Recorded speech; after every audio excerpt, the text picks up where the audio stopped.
রামপুরা ব্রিজের পাশে এই আনসার ক্যাম্পটি কোনো এক সময় পুড়িয়ে দিয়েছিল দুর্বৃত্তরা এবং সে সময় এখানে বেশ কিছু আনসার সদস্যরা উপস্থিত ছিলেন। তাদের কয়েকজন পালিয়ে যেতে পেরেছেন, কয়েকজন পালিয়ে যেতে পারেননি। তাদেরকে প্রচন্ড মারধর করা হয়েছে এবং যেই দুর্বৃত্তায়ন ঘটেছে তার চিহ্ন এখনো রয়ে গেছে। দেখছেন এখান থেকে এখনো ধোঁয়া বেরোচ্ছে এবং পুরো আনসার ক্যাম্পটি লন্ডভন্ড হয়ে গিয়েছে। এ যেন এক ভয়ানক বিভীষিকা গিয়েছিল এখানে যে সময় সে আনসার সদস্যরা ছিল। তাদের থেকে জানলে সেটাই জানা যাবে।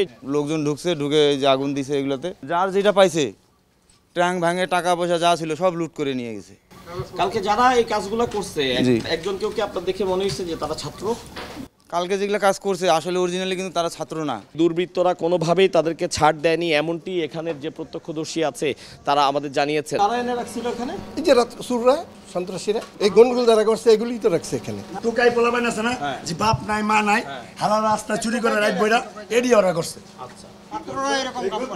না না ছাত্র এখানে কোনো ছাত্র ছিল না, সব এলাকার সন্ত্রাসী ছিল। জামাত শিবির আজানের পরপরই বিএনপির ছাত্র দলের সমস্ত লোকজন ঢুকে এর ভিতরে আগুন ধরায় দেয়, আগুন ধরে দিয়ে লুটপাট করা শুরু করে দেয় এবং বিশৃঙ্খলাভাবে তারা গালিগালাজ এবং ধর করে সমস্ত আনসারদের দাবড়াইয়ে পিছন দিয়ে বের করে দেয়। পুরো ভবনটি আগুনে এমনভাবে পুড়ে গিয়েছে যে এটি আসলে আর ব্যবহারযোগ্য হবে কিনা তা একটি বড় সন্দেহে গিয়ে দাঁড়িয়েছে। বিভিন্ন সময় অগ্নি দুর্ঘটনায় যেমন ঘটনা দেখে থাকি, প্রত্যেকটি ফ্যানের পাখাগুলো বাঁকা হয়ে যায়, এখানকার অবস্থাও ঠিক তেমন। শুধু এখানে বিশেষ তফাৎ একটাই, এখানে কোনো দুর্ঘটনা ঘটেনি। এটি দুর্বৃত্তায়নের চরম একটি নিদর্শন রেখে গিয়েছে দুর্বৃত্তরা। এই ছিল রামপুরা আনসার ক্যাম্প ঘটে যাওয়া যে দুর্বৃত্তায়ন, সে দুর্বৃত্তায়নের সবশেষ তথ্য আমার কাছে।